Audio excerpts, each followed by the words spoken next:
நிஜகண். தமிழ் மக்களுக்காக தமிழரசு கட்சி தனது அரசியல் பணியை தொடங்கியிருந்த போது அந்த கட்சியில் தன்னை இணைத்து கொண்டு தன் வாழ்நாள் முழுவதையும் தமிழ் மக்களுக்காக அர்ப்பணித்தவர் தான் மாவை சேனாதி ராஜா.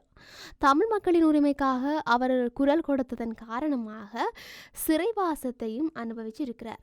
சிறையிலிருந்து அவரும் அவருடன் இணைந்து காசி ஆனந்தன், வண்ணை ஆனந்தன் ஆகியோரும் விடுதலை பெற்ற போது சிறை மீண்ட செம்மல்கள் என்ற உணர்வோடு தமிழ் தேசம் அவர்களை வரவேற்று உற்சாகம் அளித்த அந்த நிகழ்வு இன்று வரைக்கும் எங்களோட மனதிடையே ஆழமாக பதிஞ்சிருக்குது. நீண்ட நெடுங்காலம் தமிழர் அரசியலில் மாவை என்ற பெயர் பேசு பொருளாக மாறிவிட்டது. உண்மை, தந்தை செல்வநாயகம், தளபதி அமிர்தலிங்கம் என்ற உன்னதமான அரசியல் தலைவர்களின் பாசறையில் வளர்ந்த மாவை சேனாதி ராஜாவின் அரசியல் பயணம் நீண்டது, நேர்மையானது, இதய சுத்தியானது. இவை இலங்கை தமிழரசு கட்சியில் ஆத்மார்த்தமான தலைவர்கள் இருக்கும் வரை நீடித்தது. என்ன செய்வது, காலங்கள் எப்போதும் ஒரே மாதிரியாக இருப்பதில்லை. பட்டாபிஷேகத்துக்கு நாள் வைத்த போதுதான் தசரதர் துன்பப்பட்டு தன் உயிரை இழக்க வேண்டியது ஆயிற்று. ஆம், அரசியல் நீரோட்டத்தில் இலங்கை தமிழரசு கட்சி உள்ளக முரண்பாடுகளை கடுமையாக சந்தித்து கொண்டது. கட்சியின் பெருந்தலைவராக மாவை சேனாதி ராஜாவை வைத்து கௌரவப்படுத்த வேண்டிய கடமையை தமிழரசு கட்சி செய்ய தவறியது. அதன் காரணமாக மாவை சேனாதி ராஜா அவர்களின் இறுதிக்கால அரசியல் என்பது அவருக்கு துன்பத்தை கொடுப்பதாகவும் மனநிறைவை அடைய முடியாமலும் அமைந்து போனமை ஒரு துரதிர்ஷ்டமே. இதையும் கடந்து தனது அரசியல் பயணம், அரசியலுக்கான தனது அர்ப்பணிப்பு, சிறையில் அடைபட்டிருந்த அனுபவிப்புகள், இதற்கு மேலாக நம் மண்ணில் நடந்த விடுதலை போராட்டம், மக்களின் இழப்புகள் என மிக பெரும் துன்ப துயரங்கள் அவரை சூழ்ந்த போதும் கூட தமிழ் மக்களின் அவலம் தீரவில்லையே என்ற வேதனையையும் சேர்த்து மாவை சேனாதி ராஜாவை மீள துயிலுக்கு ஆளாக்கி விட்டது. தமிழ் மக்களுக்கான அவரின் அரசியல் பணி இனி தமிழர்களின் அரசியல் வரலாற்றோடு சங்கமித்து கொள்ளும். தமிழ் மக்களோடு என்றுமே இணைந்திருந்த மாவை சேனாதி ராஜாவுக்கு தமிழ் மக்கள் தங்கள் மரியாதையை செலுத்தி அவரின் இறுதி யாத்திரைக்கு விடை கொடுக்கின்றார்கள். இவருடைய மறைவுக்கு பலர் இரங்கல்களை தெரிவித்து வர நிலையில் திராவிட முன்னேற்ற கழகத்தின் சார்பில் பொதுச் செயலாளர் வைகோ கூறுகின்றார், ஈழத்தமிழர் விடுதலை என்பது நிறைவு பெறாத போராட்டமாக இன்றைக்கும் தொடர்ந்து கொண்டிருக்கும். சங்கடங்களும் சவாலும் நிறைந்துள்ள இந்த காலகட்டத்தில் மாவை சேனாதி ராஜாவோட மறைவு ஈழத்தமிழ் மக்களுக்கு பேரிழப்பாகும் என அவர் தெரிவிச்சிருக்கிறார். இலங்கை தமிழரசு கட்சியின் மூத்த தலைவர்களில் ஒருவரும் முன்னாள் நாடாளுமன்ற உறுப்பினருமான மாவை சேனாதி ராஜாவின் மறைவுக்கு வைகோ வெளியிட்டுள்ள அறிக்கையிலேயே இதை கூறியிருக்கிறார். ஈழத்தமிழ் மக்களின் உரிமைகளை மீட்டெடுக்க வாழ்நாள் முழுவதும் போராடிய மாவை சேனாதி ராஜா உடல்நலக்குறைவு காரணமாக தன் 82ஆம் வயதில் யாழ்ப்பாணம் மருத்துவமனையில் நேற்றைய தினம் இயற்கை அடைந்தார் என்ற செய்தி ஆறாத்துயரை அளிக்கின்றது. இலங்கை பல்கலைக்கழகத்தில் இளங்கலை பட்டம் பெற்ற இவர் சிறு வயதிலேயே தமிழீழ விடுதலைக்காக ஓங்கி குரல் கொடுத்திருந்தார். ஈழத்தின் தந்தை செல்வா அவர்களை நிறுவனராக கொண்ட தமிழரசு கட்சி நடத்திய சத்தியாகிரக போராட்டத்தில் 1961ஆம் ஆண்டில் முதலா களமிறங்கி போராடி இருக்கிறார். என் மீது அளவு கடந்த பாசமும் நட்பும் தோழமையும் கொண்டிருந்த அவர் பல முறை எங்களோட வீட்டில் சந்தித்து விருந்துண்டு அன்பினையும் வெளிப்படுத்தி இருக்கின்றார் என்று கூறப்பட்டிருக்கின்றது. இதேவேளை அறவழி போராட்டம், சிறைவாசம் என தனது 5 தசாப்த கால அரசியல் பயணத்தில் தமிழ் மக்களுக்காக குரல் எழுப்பி வந்த மாவை சேனாதி ராஜாவோட மறைவு தமிழ் மக்களுக்கு பேரிழப்பாகும் என்று தெரிவித்தார் கடத்தொழில் மற்றும் நீரியல் வளத்துறை அமைச்சர் ராமலிங்கம் சந்திரசேகர்.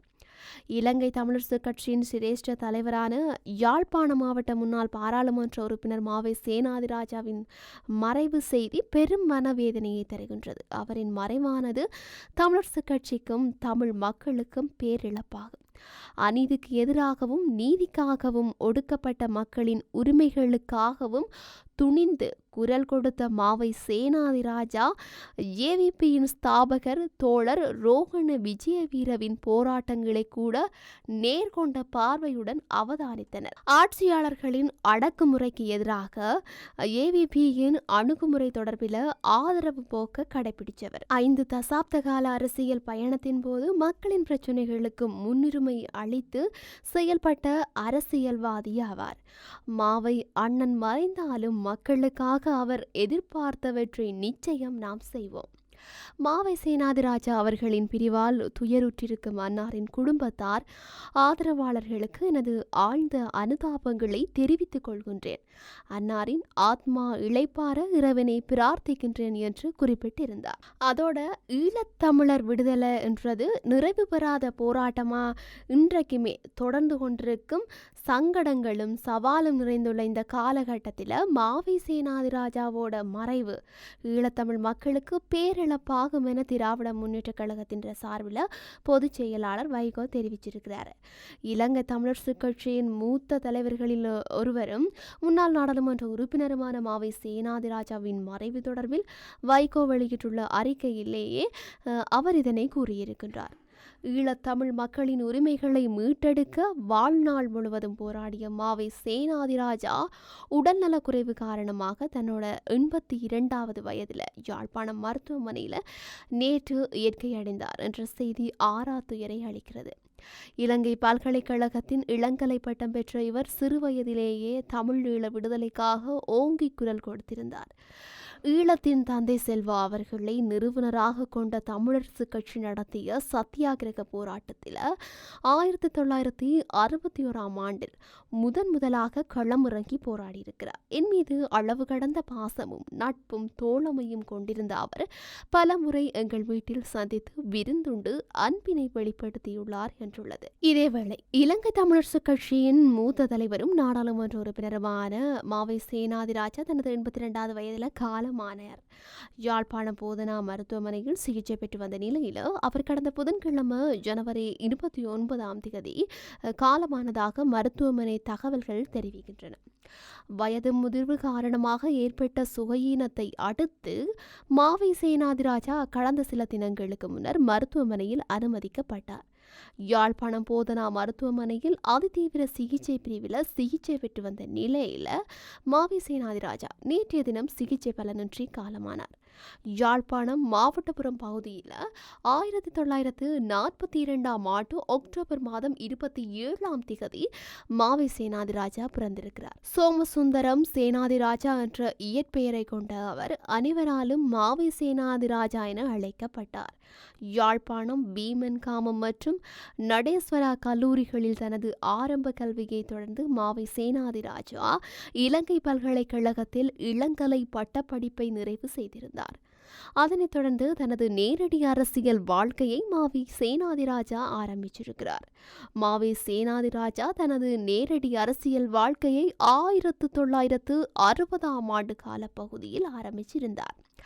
இலங்கை தமிழ் தேசிய இயக்கத்தின் ஏற்பாட்டில் 1961ஆம் ஆண்டு நடைபெற்ற சத்தியாகிரக போராட்டத்தில் இணைந்து கொண்டதன் ஊடாக தனது போராட்ட மற்றும் அரசியல் வாழ்க்கையை அவர் ஆரம்பித்திருந்தார்.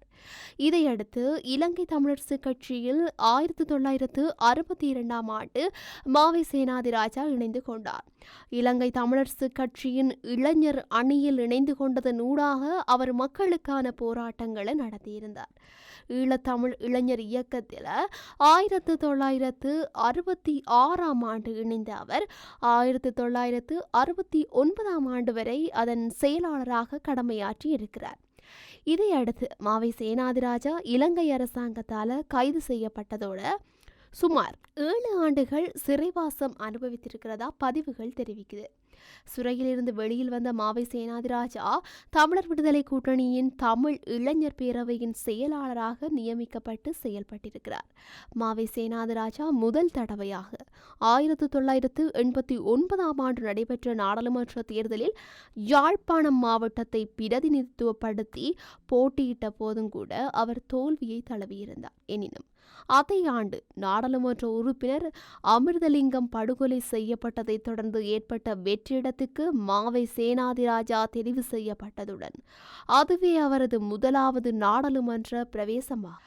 அதனைத் தொடர்ந்து 1999 ஆண்டு நாடாளுமன்ற உறுப்பினர் நீலன் திருச்செல்வம் படுகொலை செய்யப்பட்டமையினால் ஏற்பட்ட நாடாளுமன்ற வெற்றிடத்துக்கு மீண்டும் மாவை சேனாதிராஜா தெரிவானார். தமிழர் விடுதலை கூட்டணி சார்பில் 2000 ஆண்டு நடைபெற்ற தேர்தலில் போட்டியிட்டு யாழ் மாவட்டத்தில் வெற்றி பெற்றதனூடாக அவர் நாடாளுமன்ற பிரவேசத்தை பெற்றார்.